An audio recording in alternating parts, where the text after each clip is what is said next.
Alexandre Morin-Villouellette. Journaliste dévoué, il n'a pas peur de se brûler. Il touche à tous les sujets chauds de l'actualité. Le gouvernement du Québec a annoncé pas plus tard qu'hier les indemnités qui vont être données aux résidents de la zone tampon de Rouyn-Noranda, juste à côté de la fonderie Horn. On le sait, on a pris des nouvelles mesures pour essayer d'atténuer les impacts de pollution, les impacts toxiques, les risques de cancer autour de la fonderie. Et ce faisant, il faut évacuer quelques 200 familles qui vont être relocalisées alors qu'on va détruire, si on veut, les maisons autour pour faire cette fameuse zone tampon. Est-ce que c'est assez? Est-ce que c'est trop? Comment on va dépenser ça? Comment ça se donne? Discutons-en avec quelqu'un qui est directement touché. Marie-Ève Duclos, qui est responsable des propriétaires de la zone tampon de Rouyn-Noranda. Madame Duclos, bonjour. Bonjour. Tout d'abord, vos premières réactions là, à chaud à ces annonces hier qui ont été faites, est-ce qu'on est satisfait? Du côté des propriétaires, je vous dirais que c'est une grande déception. Vraiment, c'est pas ce à quoi on s'attendait et c'est pas ce qu'on a exprimé et demandé lors des consultations qui ont eu lieu ce printemps. Allons-y. Là. C'est quoi la différence entre ce que vous demandiez et ce qu'on vous donne en ce moment? Parce que dans ce qu'on donne, là, je faisais un petit tour d'horizon là, de ce que je comprends. Glencore, eux, payent directement, là, donc Glencore qui possède la fonderie Horn, vont payer directement l'évaluation foncière. Après ça, il y a une compensation du côté du gouvernement lui-même là, qui vient, disons, là, balayer jusqu'au coût neuf qui devrait être reçu par le propriétaire. Ça, c'est pas suffisant, selon vous? En fait, c'est là la question qu'il faut préciser, c'est que la notion du coût neuf, là, en fait, pour monsieur, madame, tout le monde, moi puis les autres propriétaires, là, on savait pas que ça existait, cette information-là. Quand on parle du coût neuf ici, on fait pas référence à la valeur à neuf comme on peut le comprendre sur nos contrats d'assurance habitation. C'est pas du tout la même affaire. Le coût neuf auquel le programme fait référence, c'est un coût qui est inscrit sur les rôles d'évaluation foncière à partir de barèmes gouvernementaux établis il y a plusieurs années, indexés, etc. Mais dans la réalité, nous, on a demandé, là, les propriétaires, c'est quoi notre coût neuf? Puis le coût neuf ne représente pas la réalité du marché immobilier et encore moins la réalité du marché de la construction à Rouyn-Noranda. Donc, les gens qui vont vouloir racheter une maison équivalente, c'est-à-dire même superficie, même grand nombre de chambres, etc., risquent dans le marché actuel de pas avoir suffisamment d'argent. Et ceux qui voudraient reconstruire une maison, parce qu'on s'entend, là, il y en a pas assez de maisons pour tout le monde à Rouyn-Noranda en ce moment, là. Le marché immobilier est insuffisant. Mais ceux qui voudraient reconstruire n'auront pas les moyens de le faire. Oui, parce que la construction, ça a explosé les coûts partout au Québec. Mais dans votre région, en Abitibi-Témiscamingue, règle générale, la construction, c'est rendu vraiment cher? Oui, tout à fait.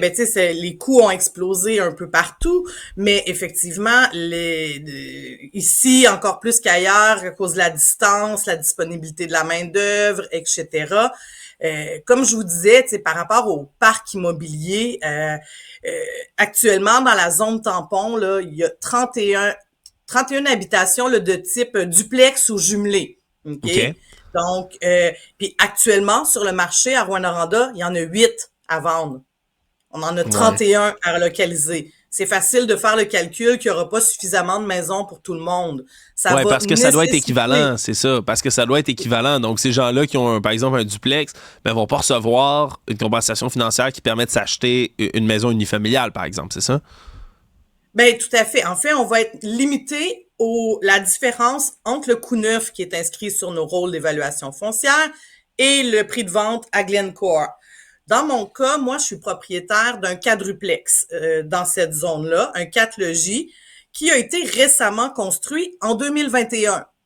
Donc, je sais combien ça m'a coûté. Il y a à peine 3 ans pour construire mon immeuble. Ça m'a coûté 738 000 $. Puis aujourd'hui, ce qu'on m'offre, c'est 550 000.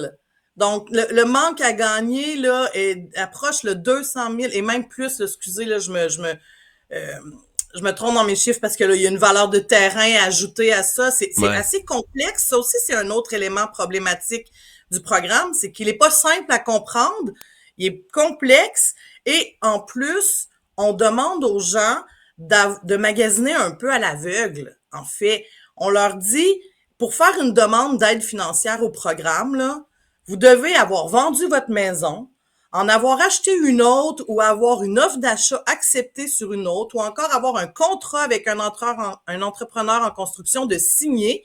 Puis une fois que vous aurez tout ça, là, vous nous déposerez une demande d'aide financière, on vous dira votre admissibilité puis à quelle hauteur on va vous indemniser. C'est inacceptable. Attendez, je vais juste répéter là, pour être certain d'avoir bien compris. C'est des indemnités financières, mais il faut déjà être en train d'acheter pour pouvoir les recevoir? Tout à fait. Il faut avoir conclu la vente de nos maisons et avoir un contrat d'achat avec une nouvelle maison avant même de connaître exactement le montant auquel on va être admissible. Donc faut avoir une espèce de... Mettons, il faudrait avoir là, dans votre exemple, ce qu'on appelle un cash down, là, une mise de fonds de base déjà mise, par exemple, là, pour acheter une nouvelle propriété, mais ça avec votre argent à vous, là, directement, là, pas l'argent des compensations, parce que ça arrive après, c'est ça? Tout à fait. On demande aux gens d'avancer l'argent, de faire toutes les démarches, de faire la plus grosse transaction financière de leur vie pour la plupart des gens en ne connaissant pas le budget exact duquel ils vont disposer pour le faire. Ben là, je vous avoue, je tombe en bas de ma chaise. Va faire l'épicerie, puis je te dis pas combien que t'as. Quand tu vas revenir, ben si t'as dépensé plus que ton budget, ben t'assumeras. Là, je vous avoue, je m'étais bien informé sur le dossier. J'avais bien lu toutes mes affaires à propos là, de comment se donnent les compensations. J'avais pas compris, là, je vous avoue, Mme Duclos, qu'on les donne par la suite. Ça me semble complètement aberrant. Est-ce que, là, j'imagine, vous avez fait part de vos demandes là, plus précises et de votre insatisfaction au gouvernement. C'est quoi les échos jusqu'ici? Tout à fait. Hier matin, tout juste avant la conférence de presse, on a eu la chance de rencontrer la ministre André Laforêt. On a pu lui exprimer nos insatisfactions, nos inquiétudes par rapport à ce qui est inscrit dans le programme. La réponse a été « Ah ben vous savez, on comprend, le programme est pas parfait, il pourra être modulé par la suite, on va voir quelle amélioration il pourrait y avoir, etc. » Le problème, c'est qu'il y a un mois, nous demandions à la ministre Laforêt d'avoir plus de temps pour faire les travaux de consultation parce qu'on voyait ça venir et on nous a refusé de nous accorder plus de temps. On disait non, il est obligatoire de sortir le programme maintenant. Puis là, une fois qu'il est canné, qu'il est adopté par le Conseil du Trésor, et là, on nous dit « Ah, ben oui, peut-être qu'il pourra être modulé. J'ai de la difficulté à y croire. » Ouais, on peut comprendre un peu votre réaction par rapport à tout ça.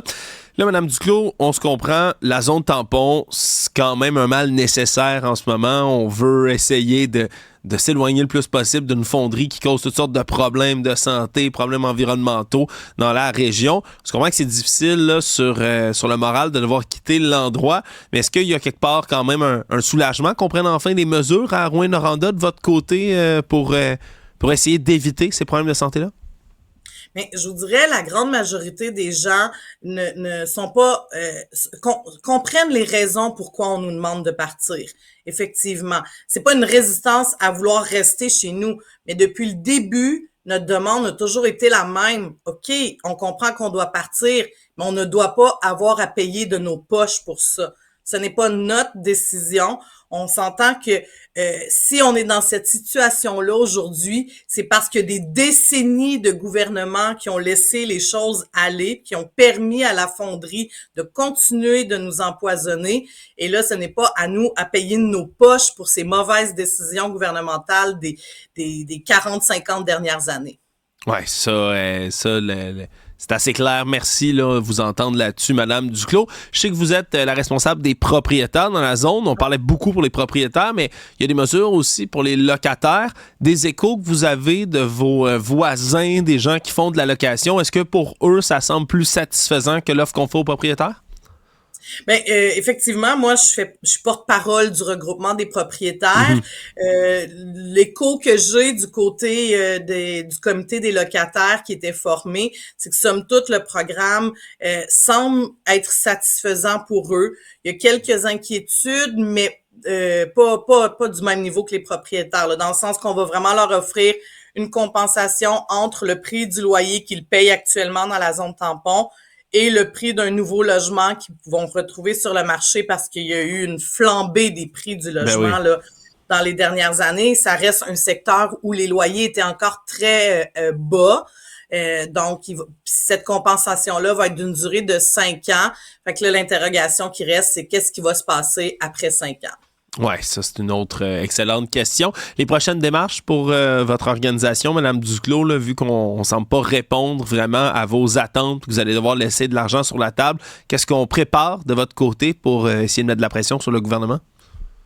Ben déjà hier lors de la conférence de presse, notre député Daniel Bernard était présent, notre député qu'on n'a jamais eu la chance de rencontrer depuis le début de toute cette histoire, nous a offert de le rencontrer. Attendez, je vous interromps encore.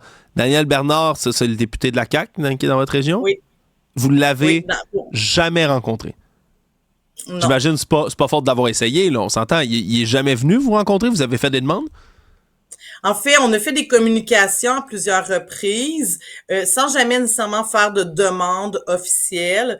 Okay. En fait, les travaux se passaient vraiment avec l'équipe du plan d'action là, gouvernemental du MAMACH. Donc, c'est vraiment l'équipe administrative du ministère des Affaires municipales qui s'occupait du dossier. Donc, c'était dans cette cour-là, si on veut, à partir du moment où là, le programme qui a été adopté ne convient pas, ben nous, c'est sûr, on a dit on veut travailler.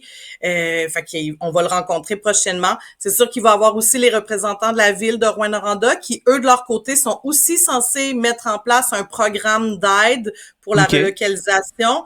Donc, est-ce qu'il y aura moyen de travailler avec la ville pour atténuer les impacts des manques, en fait, qu'il y a dans le programme du ministère des Affaires municipales? On verra, c'est aussi des démarches qu'on devra entamer. Et je vous cacherai pas qu'à titre de citoyenne bénévole, depuis plus d'1 an, c'est excessivement exigeant et on est laissé vraiment à nous-mêmes là-dedans, là.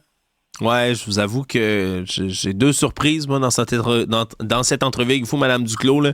C'est le fait qu'on donne de l'argent après les achats, donc que tout le monde va devoir allonger leur argent de leur propre poche sans avoir vendu leur propriété d'avance. Je ne comprends pas ce fait-là. Puis B, que vous n'ayez pas rencontré le député de la région, là, que le député de la circonscription à Rouyn dans laquelle vous vous vivez une situation difficile. Je ne sais pas c'est quoi les autres soupers spaghettis et les autres occupations qu'il peut avoir en ce moment de plus importantes que de rencontrer les gens de la région. Je suis sincèrement surpris. Je vais faire mes propres démarches de mon côté. Là, je m'y engage, Mme Duclos, pour essayer d'éclaircir la situation de ce côté-là. Parce que je sais que le temps est pressé, là, je vous sens, là, mais là, je vous m'ouvrez une porte. Il faut absolument que je la prenne. Là. Allez-y, Mme Duclos. On a fait une demande d'aide financière aux députés pour nous aider, le comité des propriétaires, lors des consultations, à aller chercher des avis professionnels sur le programme sur lequel on nous demandait de se prononcer, là. On sentait qu'on avait besoin. Puis on nous a refusé, le député, via son programme de soutien à l'action bénévole, a refusé de nous soutenir. Par contre, on a approché d'autres députés dans les circonscriptions de Verdun et de Tachereau, qui, eux, ont accepté de nous soutenir financièrement pour obtenir. Donc, vous voyez comment on se sent par rapport à la situation, au soutien qu'on ressent de la part de nos propres élus, de notre propre élu qui est là pour nous représenter. Fait que je vous dirais que c'est un dossier qu'on va continuer à travailler certainement. Wow, OK, mais je vous avoue, Madame Duclos, vous m'en apprenez une bonne aussi. Faisons, je vais m'occuper de faire des vérifications de mon côté, là, ici, du côté de l'équipe de l'émission, parce que je pense que ça vaut la peine de continuer à creuser sur ce dossier-là. Reparlons-nous bientôt, si vous le voulez bien, Marie-Ève Duclos. Vous êtes la responsable des propriétaires de la zone tampon de Rouyn-Noranda. Merci d'avoir jasé tout ça avec nous. Bien, merci à vous. Au revoir. À bientôt.